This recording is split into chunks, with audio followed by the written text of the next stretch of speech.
حضرت ابو ہریرہ رضی اللہ تعالی عنہ سے روایت ہے کہ نبی کریم صلی اللہ علیہ وآلہ وسلم نے فرمایا، جب تم مرغ کی آواز سنو تو اللہ سے اس کا فضل طلب کرو کیونکہ اس نے فرشتے کو دیکھا ہے، اور جب گدھے کی آواز سنو تو اللہ تعالیٰ کے ذریعے سے شیطان کی پناہ مانگو کیونکہ اس نے شیطان کو دیکھا ہے۔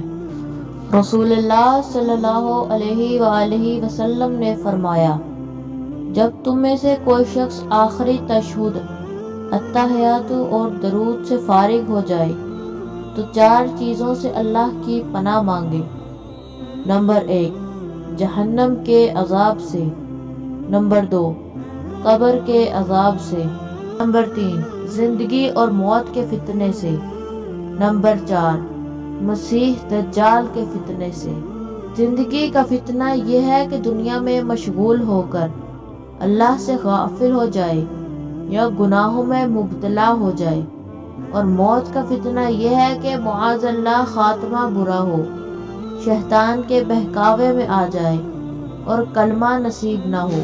حضرت ابو موسیٰ اشعری رضی اللہ تعالی عنہ سے روایت ہے کہ رسول اللہ صلی اللہ علیہ وآلہ وسلم نے ارشاد فرمایا، جو بھی عورت خوشبو لگا کر نامحرم مردوں کے پاس سے اس لیے گزرے کہ وہ اس کی خوشبو سونگھ لے تو ایسی عورت زانیہ ہے۔